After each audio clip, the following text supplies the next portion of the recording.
میرا نام شبنم ہے، میری عمر 40 ہے۔ میں اپنی ایک بیٹی کے ساتھ ایک محلے میں رہتی تھی۔ میری شادی 19 سال کی عمر میں ہوئی تھی اور شادی کے 1 سال بعد ہی میری بیٹی پیدا ہوئی تھی۔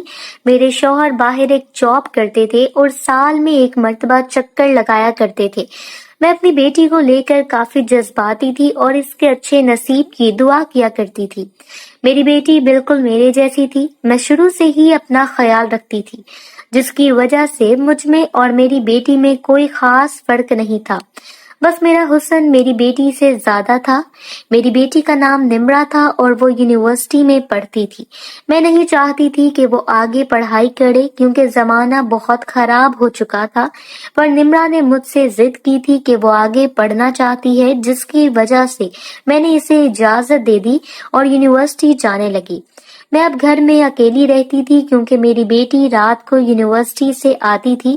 میں بوریت کا شکار ہونے لگی تھی۔ میں نے سوچا تھا کہ کیوں نہ اپنے ہمسائے سے دوستی کر لوں تاکہ میرا دل بھی لگا رہے گا۔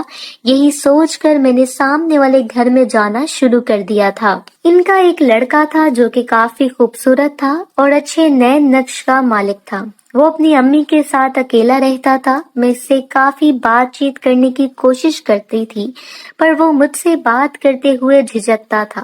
میرا دل کرتا تھا کہ وہ میرے سے بات کرے اور میں اسے بغور دیکھتی رہوں، پر وہ اپنے موبائل میں مصروف ہوتا تھا۔ مجھے لگتا تھا جیسے اس کا کسی سے چکر ہے۔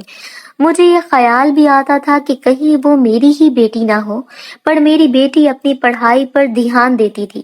اس کا ان کاموں سے کوئی لینا دینا نہ تھا۔ میں ایک مرتبہ اس کے گھر گئی تھی تو اس کی امی بازار گئی ہوئی تھی۔ جب لڑکے نے مجھے بیٹھنے کا کہا اور کہنے لگا کہ میں اس کی امی کا انتظار کروں، میں بھی بیٹھ گئی۔ اس وقت میں نے بہت اچھا ریشمی سا سوٹ پہنا تھا۔ لڑکا مجھ سے کوئی بات کرنا چاہتا تھا پر وہ چپ ہو جاتا تھا۔ میں نے اس کو ہمت دلائی کہ وہ مجھ سے بلا جھجک بات کر سکتا ہے اور مجھے اپنا ہی دوست سمجھے، پر وہ کہنے لگا کہ میں اس سے غصہ ہو جاؤں گی۔ میں یہی سمجھی کہ شاید وہ میری خوبصورتی پر بات کرنا چاہتا ہوگا، تب ہی ڈر رہا ہے۔ میرے لاکھ کہنے کے باوجود اس نے مجھ سے کچھ نہ کہا۔ اتنی سی دیر میں اس کی امی آ گئی تو میں ان سے مل کر واپس گھر چلی گئی تھی۔ دن ایسے ہی گزرتے جا رہے تھے۔ مجھے ایسا لگ رہا تھا کہ میری بیٹی مجھ سے کچھ چھپا رہی ہے۔ میں نے اس پر نظر رکھنا شروع کر دی اور ہر روز اس کا موبائل چیک کرتی تھی۔ ایک دفعہ جب میں نے اس کا موبائل چیک کیا تو اس میں کسی لڑکی کے نام سے میسج آیا ہوا تھا جس کا نام ریحانہ تھا۔ میسج میں I love you لکھا تھا۔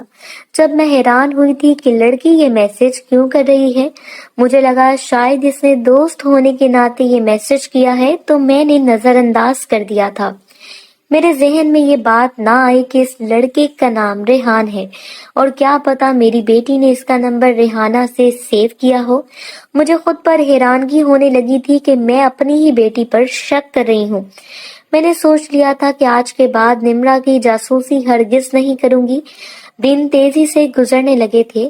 ایک رات نمرا لیٹ گھر آئی تو میں نے اس سے پوچھا کہ کیا ہوا ہے، کیونکہ وہ بہت پریشان تھی۔ جب اس نے کہا کہ میں اس کی بات کا یقین کروں تو میں نے اس سے بات پوچھی کہ پہلے مجھے بتاؤ تو صحیح کہ مسئلہ کیا ہے۔ اس نے مجھے بتانا شروع کیا کہ اسے کوئی لڑکا پسند کرتا ہے۔ مجھے اس کی بات پر بہت غصہ آیا تھا کیونکہ یہ بات اس نے مجھ سے چھپائی تھی۔ میں نے اس سے لڑکے کا نام پوچھا تھا۔ جب اس نے بتایا کہ اس کا نام ریحان ہے، مجھے شک تھا کہ کہیں یہ وہی سامنے والا لڑکا نہ ہو۔ میں نے اس سے فوراً انکار کر دیا تھا اور اپنی بیٹی سے کہنے لگی کہ اس کو کہہ دینا کہ ہم خاندان سے باہر شادی نہیں کرتے۔ نمرا بھی پریشان ہو گئی تھی کیونکہ میں اس کی بات بالکل نہیں مان رہی تھی۔ وہ مجھے ریحان کی تصویر دکھانے لگی تھی۔ میں نے تصویر میں اسے دیکھا تھا۔ مجھے یاد آنے لگا کہ جب وہ موبائل میں مصروف تھا تو میری بیٹی سے ہی بات کر رہا تھا۔ میری بیٹی مجھے بتانے لگی کہ یہ لڑکا اس کے ساتھ ہی پڑھتا ہے۔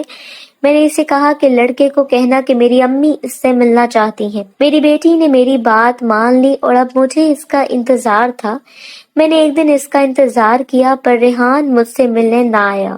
کچھ دن بعد وہ مجھ سے ملنے آیا تو اس دن اتفاق سے میری بیٹی گھر پر نہیں تھی بلکہ اپنی دوست کی طرف گئی ہوئی تھی۔ جیسے ہی دروازہ بجا تھا تو میں نے دروازہ کھولا۔ ریحان کو دیکھ کر میرا موڈ خراب ہو چکا تھا کیونکہ یہ وہ لڑکا تھا جس میں مجھے دلچسپی ہوئی تھی، پر وہ میری بیٹی سے پیار کرتا تھا۔ وہ اندر آیا تو اس نے بات کا آغاز کیا اور کہنے لگا کہ میں آپ کی بیٹی کو پسند کرتا ہوں، مجھے اس کا رشتہ دے دیں۔ میں نے اس کے سامنے کہا کہ مجھے اس رشتے سے مسئلہ ہے، تو ریحان کچھ دیر کے لیے چپ ہو گیا تھا، پھر مجھ سے کہنے لگا تھا کہ میں ایسا کیوں بول رہی ہوں، وہ میری بیٹی کو خوش رکھے گا، پر میں نے اس کے سامنے اس کی بات کو ٹال دیا کہ مجھے اس پر کوئی بھروسہ نہیں ہے، میری ایک ہی بیٹی ہے، میں کوئی بھی فیصلہ جلدی میں نہیں اٹھا سکتی ہوں۔ وہ بھی میری ان باتوں سے تنگ آ چکا تھا جب مجھ سے کہنے لگا تھا کہ آخر میں کیا چاہتی ہوں۔ میں نے اس سے صاف کہہ دیا تھا کہ میں دیکھنا چاہتی ہوں کہ تم نمرا کو کس طرح خوش رکھ سکتے ہو، میں تمہارا امتحان لینا چاہتی ہوں کیونکہ میری بیٹی کی بھی خواہشات بالکل ہیں میری طرح ہی، اس لیے میری بات کا مطلب جان کر وہ شوق ہو گیا تھا، اسے سمجھ آ گیا تھا کہ میں کیا چاہتی ہوں، پر اس نے پہلے تو میری بات ماننے سے انکار کر دیا تھا۔ جب میں نے اس سے مزید کہا کہ اگر اس نے ایسا نہ کیا تو نمرا کو بھول جائے اور میں اس کی شادی اپنے بھانجے سے کر دوں گی، تو وہ کہنے لگا تھا کہ وہ میرے ساتھ یہ سب نہیں کر سکتا ہے، اس طرح کرنے سے نمرا پر بھی اثر پڑ سکتا ہے۔ میں نے اسے واپس جانے کا کہہ دیا تھا، اس کے پاس اب کوئی اور چارہ بھی نہ تھا۔ کچھ دیر کے بعد ہی وہ راضی ہو گیا جب میں اپنے روم میں اسے لے کر گئی تھی۔ میں نے اسے کہا تھا کہ میں اسے مکمل طور پر ہر طریقے سے چیک کروں گی۔ وہ میری بات سمجھ گیا اور اپنی شرٹ الگ کرنے لگا تھا۔ میں بھی خود کو تیار کرنے لگی تھی کیونکہ آخرکار میں اس طریقے سے اسے حاصل کرنے والی تھی۔ میں نہ جانے کتنے عرصے کے لیے تڑپ رہی تھی، پر میں ریحان سے سیدھی بات نہیں کر سکتی تھی کہ مجھے اپنی طلب کم کرنی ہے، اس لیے میں نے اس بات کا سہارا لے لیا۔ ریحان اب مجھ پر جھک گیا تھا۔ میں نے اسے دوبارہ کہا کہ اس وقت ہم جلدی کام کریں گے تو اتنا جلدی اندازہ نہیں لگا سکوں گی، پر کسی دن میں اسے دوبارہ بلاؤں گی۔ وہ تنگ آ گیا تھا پر وہ بھی مجبور تھا، اس کے بعد مجھ پر جھک گیا۔ مجھے بھی نمرا کا ڈر تھا کہ کہیں وہ واپس نہ آ جائے، اسے جلدی کام کیا۔ اتنی دیر میں باہر بیل بجنے لگی تھی تو میں نے اسے پیچھے دھکیلا اور اپنا حلیہ درست کرنے کا کہا۔ خود بھی میں سیٹ ہو گئی تھی اور جا کر دروازہ کھولنے لگی تھی۔ نمرا نے ریحان کو دیکھا جو تیزی سے سانس لے رہا تھا۔ اسے یہی لگا کہ میں نے انکار کر دیا ہے، تبھی اداس ہو گئی، لیکن میں نے اسے بتا دیا کہ میں نے ریحان کو پرکھ لیا ہے، وہ اس کے لیے بالکل ٹھیک ہے، تو وہ بھی خوش ہو گئی اور آ کر میرے گلے لگ گئی تھی۔ اپنے شوہر کو بھی میں نے بتا دیا تھا، انہیں بھی اس شادی سے کوئی اعتراض نہ تھا، پر انہوں نے چھٹی لینے کی کافی کوشش کی تھی لیکن انہیں چھٹی نہ مل سکی، اس لیے ان کے کہنے پر ہم نے شادی کی تاریخ خود ہی رکھ دی تھی۔ نمرا بھی بہت خوش تھی، میں نے اس کی شادی کی بھرپور شاپنگ کی تھی اور اس کی من پسند چیزیں لی تھی۔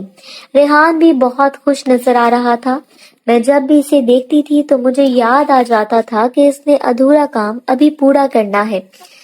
دن ایسے ہی گزرتے جا رہے تھے جب میں نے ریحان سے بات کی کہ وہ شادی کے بعد میرا گھر جوائی بن کر رہے گا۔ اس بات کے پیچھے میرا یہی مقصد تھا کہ ریحان کے ساتھ میں بھی اپنا کام پورا کر لوں گی۔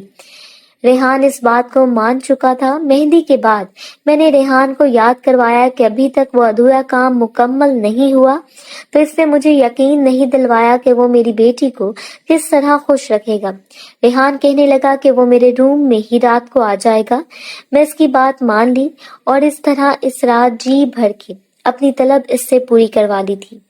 کل میری بیٹی کی بارات تھی اور پھر اس کی باری تھی۔ میں یہ جان گئی تھی کہ وہ اس کے ساتھ ساری زندگی خوش رہے گی، چنانچہ اگلے دن بارات بھی ختم ہو گئی تھی۔ میں نے ان دونوں کو انجوائے کرنے کے لیے مری بھیج دیا تھا۔ کچھ دنوں بعد وہ دونوں واپس آ گئے تھے۔ اب ریحان میرے گھر ہی رہتا تھا جبکہ نمرا نے اپنی پڑھائی جاری رکھی تھی۔ ریحان بھی میرے ساتھ اچھے موڈ میں رہتا تھا۔ کچھ دن کے بعد وہ بھی مجھ میں دلچسپی لینے لگا تھا۔ اسے محسوس ہوتا تھا کہ میں اپنے شوہر کے بغیر کیسے رہ لیتی ہوں۔ اس نے مجھے کہہ دیا تھا کہ اگر کبھی اس کی ضرورت پڑی تو میں اسے اپنے پاس بلا سکتی ہوں۔ میں اس کی بات کا مطلب جان چکی تھی پر کبھی ہمت نہیں ہوتی تھی۔ میری نمرا بھی امید سے ہو گئی تھی۔ ایک دن ریحان خود میرے پاس آ کر مجھ سے کہنے لگا تھا کہ نمرا اب اس وقت اسے وقت نہیں دیتی، تو میں اسے سمجھاؤں۔ میں نے ریحان کو اس معاملے میں بتایا کہ نمرہ کی حالت ہی ایسی ہے کہ اس حالت میں وہ اپنے پاس سے اسے برداشت نہیں کر سکتی، تو ریحان مجھ سے کہنے لگا کہ میں اس کی طلب کا کیا ہوگا، اس طرح تو وہ بے سکونی سے 9 مہینے زندگی گزارتا رہے گا۔ جب میں نے اس کو اپنے پاس آنے کی آفر دی، اس نے بھی فوراً قبول کر لی تھی، کیونکہ اب وہ بھی یہی چاہتا تھا، اور پھر اس دن کے بعد سے ہر رات نمرہ کے سو جانے کے بعد وہ میری طرف آ جاتا۔ ہم دونوں اس طریقے سے اپنی اپنی بے سکونی ختم کر لیتے تھے اور خوش رہنے لگے تھے۔